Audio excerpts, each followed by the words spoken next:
ये सही है कि भी टेक्निक्स हमें जाननी चाहिए। अब तक हमने थियरीज की बात की जी। कि उसका ओरिजिन क्या है, कैसे हुआ, उसके पीछे साइंस क्या है, फिजियोलॉजी क्या है, ऐसे बहुत सारी बातें। जहां तक टेक्निक्स का सवाल है कि भी प्रैक्टिकल में करना क्या है ना। जैसे कोई भी मेडिसिन हो तो उसमें एक तो होता है डायग्नोसिस, जी। फिर होगा ट्रीटमेंट। ट्रू। तो यहाँ भी एक डायग्नोसिस का पार्ट हो सकता है कि जिसकी भी हम चर्चा करेंगे। अब जब तक प्रैक्टिकल ट्रीटमेंट या तो टेक्निक्स, तो इंपॉर्टेंट है एफर्मेशंस। एफर्मेशंस मतलब क्या कि हम सारा दिन सोचते ही रहते, दिन में कितने विचार है, राइट। लेकिन उन विचारों में पावर नहीं है। एफर्मेशंस मतलब कि ऐसे थॉट्स की जो पावरफुल है, जो एक स्पेसिफिक ऑब्जेक्टिव के साथ दिए गए हैं, जी। कि जिसका आपको रिजल्ट भी मिलेगा। यहां पर कोई भी बीमारी से मुक्ति पाने के लिए आप कर रहे हैं, या तो वो उसका जो रूट कॉज है, वो रूट कॉज को दूर करने के लिए उन एफर्मेशंस को आप क्रिएट कर रहे हैं। जी। तो अब ये जो एफर्मेशंस है माइंड बॉडी मेडिसिन में, वो मोस्ट इंपॉर्टेंट तो वो सबकॉन्शियस पर असर करने चाहिए। राइट। तब है ना वो आपकी बीमारी को ठीक करेंगे, या तो उसका जो कॉज है उसको खत्म करेंगे, या तो वो बीमारी को हील करेंगे। राइट। तो इसलिए वो जो थॉट है वो सबकॉन्शियस में कब जाएंगे? जी। वो तब जाएंगे कि जब उसके साथ इमोशंस जुड़े हुए होंगे, ओके। या तो आप मेडिटेशन की स्टेज में होंगे। जब आप गहरे मेडिटेशन की स्टेज में हैं, या और कोई टेक्निक से आपने रिलैक्सेशन किया है। हो सकता है कि कोई व्यक्ति कहे कि बे मैं मेडिटेशन नहीं करना चाहता हूं, फिर भी मुझे माइंड बॉडी मेडिसिन का फायदा लेना है। तो संभव है कि और कोई टेक्निक से वो रिलैक्स हो जाए और फिर वह पावरफुल एफर्मेशंस दे, जी। तब भी उसकी इफेक्ट होगी। और ये तो आप समझ गए वैसा क्यों? क्योंकि जो सारा कंट्रोल है ना वो सबकॉन्शियस का है। ओके। जैसे भी कॉन्शियस, सबकॉन्शियस, अनकॉन्शियस, ये लोगों ने शब्द सुने हैं। यहां पर साइकोलॉजी में उसका मीनिंग डिफरेंट हो सकता है जी। ना। मैं जो यूज कर रहा हूं वो आम भाषा यूज कर रहा हूं, कि जो हमारे आम दर्शक जानते हैं, कि जिसको एक प्रकार से कहेंगे कि सबकॉन्शियस हमारा डीपर माइंड है। जो हमारा डीपर माइंड है वह लॉजिक को नहीं जानता है ना, वह तर्क को नहीं जानता है। तो इसके कारण जब आप वो स्टेट में है और आपने सबकॉन्शियस को इन्फ्लुएंस किया, तो चाहे वह तर्क युक्त न भी हो, है ना, वो बात हो सकती है कि तर्क संगत नहीं है। से फॉर एग्जाम्पल कि भी मेरे थॉट से मेरा अल्सर कैसे हील होगा। राइट। नहीं, कोई कहे कि भाई True. तो दवा दो, मेरा अल्सर थोड़ी थॉट से ठीक होगा। राइट। लेकिन सबकॉन्शियस को तर्क नहीं चाहिए। वो एक बार कन्विंस हो जाए कि भाई मुझे अल्सर को ठीक करना है, तो अल्सर को ठीक करेगा वो। सिर्फ वो जो एफर्मेशन है ना वो सही होने चाहिए। ट्रू। आज बहुत लोग इसका अभ्यास करते हैं, लेकिन फिर कहते कि भाई रिजल्ट नहीं मिल रहा है। राइट। क्यों रिजल्ट नहीं मिल रहा है? क्योंकि आप है ना वो एक गलत एफर्मेशन दे रहे हैं। अच्छा, मतलब जो उसके लिए सूटेबल है वो एफर्मेशन नहीं दे रहे। मैं आपको एक उदाहरण देता हूं जी। कि जैसे भी डर बहुत कॉमन है। राइट। डर जरूरी भी है। हम्म। एक्चुअली फियर वो प्रोटेक्टिव मैकेनिज्म है, कि किसी को डर ना लगे तो व्यक्ति समस्या में फंस जाएगा। वो प्रोटेक्शन है।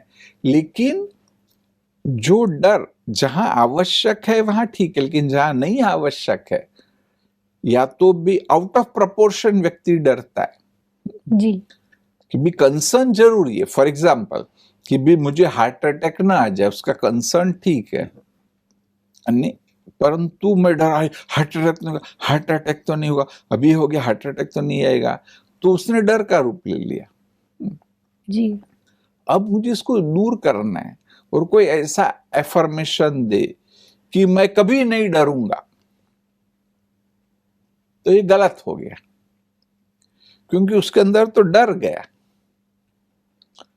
सबकॉन्शियस लॉजिक नहीं समझता है। अच्छा, मतलब डर वर्ड यूज कर लिया तो वो डर को कैप्चर कर लेगा। मतलब वो अंदर तो डर गया ना। ओके। सबकॉन्शियस को ये बोलना पड़ेगा कि मैं निर्भय हूं, या तो तुम निर्भय हो। राइट। जनरली जब हम ये टेक्निक यूज करते हैं ना, तब थर्ड पर्सन के रूप में वो एफर्मेशन देते हैं। ओके। कि भाई मुझे करना है तो मैं बोलूंगा गिरीश तुम निर्भय हो। वाओ। क्यों? क्योंकि जब ना थर्ड पर्सन है ना, जैसे और कोई बोल रहा है और उसका प्रभाव ज्यादा है।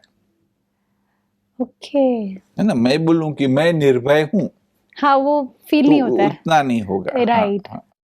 तो एक तो ये, फिर वो नेगेटिव नहीं। थोड़ा मैं आपको ये समझाता हूं कि सबकॉन्शियस क्योंकि वो लॉजिक नहीं समझता है, तो है ना, तो इसके कारण वो बहुत बड़ी समस्या कर सकता है। मैं आपको एक डिफरेंट टाइप ऑफ उदाहरण दूंगा कि भाई जिनके अंदर वो बैठा है ना, वो तो वो कर ही रहे, लेकिन उस बात को एक समझदार व्यक्ति अगर सुने तो उस पर हंसेगा। किस बात पर? मैं बताता हूं, ये थोड़ा धर्म से जुड़ा है, कोई धर्म का नाम नहीं देता हूं जी। बट इफेक्ट है। मतलब हर धर्म में अच्छी बात है, मैं ये भी नहीं कह रहा हूं कि धर्म में कोई गलत बात है। क्योंकि उस समय की जो परिस्थितियां थी, उस अनुसार धर्म स्थापकों ने वहां पर कुछ बातें बताई। राइट। है ना, कहेंगे कि भी कुछ नियम बनाए कि जो बुरे नहीं है एक प्रकार से। राइट। या तो ये भी कहेंगे कि उन्होंने जिसको महत्व दिया,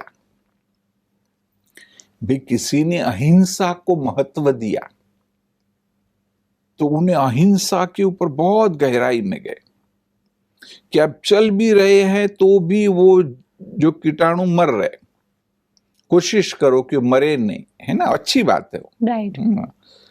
तो ऐसे भी हर एक धर्म में जो बातें कही गई जिस पर उन्होंने इंपॉर्टेंस दिया, या तो जो उस समय जरूरी भी था, शायद उस समय की जो समस्याएं थी, परिस्थितियां थी, उस समय ये जरूरी भी था। जी।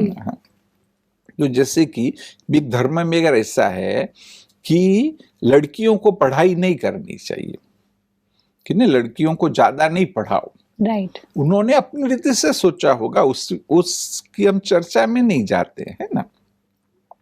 परंतु अभी वहीं पर ना एक दूसरा सिद्धांत उन्होंने बनाया जी। कि जिस पर आप सोचेंगे तो लगेगा कि ये क्यों इतना भी सोचा नहीं, क्योंकि एक चीज सबकॉन्शियस में चली गई थी और सबकॉन्शियस ने दूसरा सिद्धांत बना दिया कि जो इससे बिल्कुल विपरीत है। वहां ऐसा एक नियम बनाया गया कि कोई अगर महिला बीमार होती है तो महिला डॉक्टर ही उसको चेक करेगी। अच्छा। तो मैंने जब सुना तो मुझे आश्चर्य हुआ कि आप बोलते कि लड़कियां पढ़ेगी नहीं, हाँ, तो डॉक्टर कैसे बनेगी? एग्जैक्टली। डॉक्टर नहीं बनेगी तो चेक कैसे करेगी? एग्जैक्टली। तो एटलीस्ट दो में से एक को आपको हटाना पड़ेगा। ट्रू। या तो इसको हटाओ कि भाई लड़कियां पढ़ाई नहीं करेगी, लड़कियों को पढ़ने दो अगर आपको डॉक्टर की जरूरत है। राइट। और आप समझते हैं कि भाई नहीं ये तो लड़कियां पढ़ेगी नहीं, वो ठीक समझते तो फिर उसको खत्म करो। सही बात है। बिल्कुल। तो परंतु ये हुआ है, प्रैक्टिकल हुआ है। तो इससे मैंने ये समझा कि भी उनके सबकॉन्शियस में ये बात बैठ गई है, तभी सबकॉन्शियस वो तर्क को नहीं सोच रहा है कि भी ये दो चीजें तो कॉन्ट्राडिक्टिंग है। बिल्कुल। तो ऐसे बहुत कुछ हो सकता है लाइफ में। तो मैंने एक मोटा मोटा उदाहरण दिया, परंतु हमारे जीवन में भी बहुत कुछ ऐसा हो सकता है। एक बार आपके सबकॉन्शियस में ये बैठ गया, उदाहरण के रूप में, कि मैं अच्छी नहीं हूं। ऐसे बहुतों में हुआ है। हाँ, आज बहुत लोग, मैं कहूंगा कि एटलीस्ट 25% लोगों में बचपन से लेकर के कुछ तो घटित हुआ, जी। उस घटना से उनके अंदर में बैठ गया कि मैं अच्छा नहीं हूं। हम्म। फिर उनको कुछ भी मिल जाए, फिर सब उन्होंने बहुत पढ़ाई कर ली, उनके पास बहुत धन आ गया, तो भी वो सुखी नहीं होंगे, बिल्कुल। है ना? तो भी उनका स्वमान अच्छा नहीं होगा, बिल्कुल। क्योंकि उनके डीप कॉन्शियसनेस में ही है कि मैं अच्छा नहीं हूं। समझा ना? तो अब हमको उसको दूर करना, ये मैं टेक्निक में क्यों बता रहा, affirmations why they are important, क्योंकि अब हमको एक तो उसको डायग्नोसिस करना, उसको जानना, वो भी टेक्निक में आपको आगे बताऊंगा। बिल्कुल। अब यहाँ पर जब हम एफर्मेशंस की बात करते हैं तो वो ऐसे एफर्मेशन चूज करने हैं कि जिससे ना वो जड़ तक जाए, राइट। है ना? अभी जैसे भी किसमें यही बात आ गई कि भाई मैं अच्छा नहीं हूं, राइट। तो उसके अंदर इसी बात को डीप बिठाना होगा कि आई एम गुड, वाओ। है ना, आई हैव पावर्स। पर डॉक्टर साहब, ये जब हम करते हैं तो अंदर से एक आवाज भी आ रही है कि आप झूठ बोल रहे हो, आप झूठ बोल रहे हो। True, हम वो उसका क्या करें? एक्सेलेंट एक्सेलेंट, ये बात परफेक्ट है। जी। तो इसीलिए हम भी ये बोलते हैं कि वो एफर्मेशन को आपको सबकॉन्शियस में बिठाना है, लेकिन वो जो गेटवे है ना वो कॉन्शियस है। ओके। जैसे कि भाई अपने बॉम्बे में भी अपार्टमेंट्स है तो वॉचमैन होता है, जी। तो अगर आपको मेरे घर आना है तो वॉचमैन अगर नहीं आने देगा तो आप नहीं आ सकते। एग्जैक्टली।